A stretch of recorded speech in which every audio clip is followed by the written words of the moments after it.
მთავრობის განკარგულებით ორ ქართულ კომპანიას ინოვაციური სტარტაპის სტატუსი მიენიჭა. სტატუსის მფლობელები Helio და AI Solutions-ი გახდნენ. რა ტიპის საგადასახადო შეღავათებით ისარგებლებენ კომპანიები და რაში დაეხმარებათ მათ ინოვაციური სტარტაპის სტატუსი? დეტალებით კრისტინე გამთენაძე გვერდება ბიზნეს პარტნიორის ეთერში.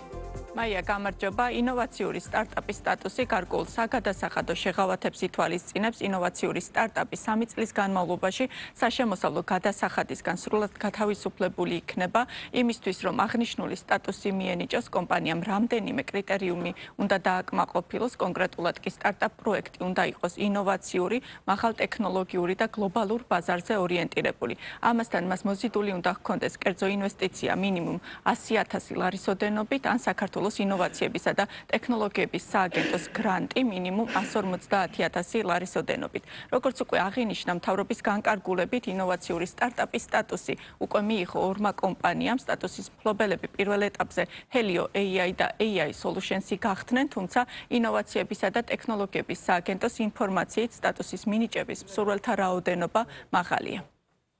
ინოვაციური სტარტაპის სტატუსი სულ ცოტა ხანია, რაც მივიღეთ, ეს ჩვენთვის ნამდვილად ძალიან მნიშვნელოვანი ეტაპი იყო, შეგვიძლია ასე დავარქვათ, რადგან ნიშნავს იმას, რომ ხელშეწყობა ბევრად დიდი გვაქვს ამ მიმართულებით და ის რესურსები, რომლებიც მოვიზიდეთ, შეგვიძლია რომ კიდევ უფრო მიზანმიმართულად გამოვიყენოთ და ჩვენ შემთხვევაში ეს არის უფრო საერთაშორისო ბაზრებზე გაფართოება, რაშიც ჩვენს ძალიან დაგვეხმარება. შეღავათები, რა თქმა უნდა, ხელშეგვიწყობს, რომ რეალურად საქართველოში შექმნილი ქართული პროდუქტი, როგორც არის Helio, კიდევ უფრო სწრაფად გავიტანოთ საზღვრებს გარეთ. შეღავათი, რაც ნიშნავს 0%-იანი გადასახადი რამდენიმე წლის განმავლობაში და შემდეგ უკვე რაღაც მინიმალურად გაზრდა, არის ძალიან მნიშვნელოვანი. სტარტაპის იდეა ზოგადად მსოფლიოში არის ის, რომ ის გავიდეს გლობალურ ბაზარზე. ადგილობრივი ბაზრით სტარტაპი დიდი ვერ გახდება. შესაბამისად, იმისთვის, რომ გავიდეს გლობალურ ბაზარზე, საჭიროა მოიზიდოს ინვესტიციები, საჭიროა გავიდეს ქვეყნის გარეთ სხვადასხვა კონფერენციების შეხვედრებზე, რაც სტარტაპისთვის თავისთავად ფინანსურად ძალიან მძიმეა. რადგან სტარტაპი როგორც წესი არის რაღაც ახალი იდეის გარშემო რამდენიმე ადამიანის მიერ რაღაც ძალიან კარგი მომავლის მქონე იდეის შექმნა, რაც ნიშნავს, მას სჭირდება მხარდაჭერა.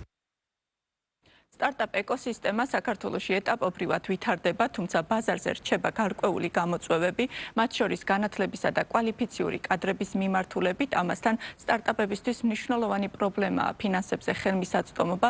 დამწყებ კომპანიებს საფინანსო სისტემებთან უჭირთ იმის დამტკიცება, რომ მათი იდეა გაამართლებს და გლობალურ მასშტაბებზე გავა. შესაბამისად, ფინანსების მოძიება კვლავ ერთ-ერთ მთავარ სირთულედ სახელდება.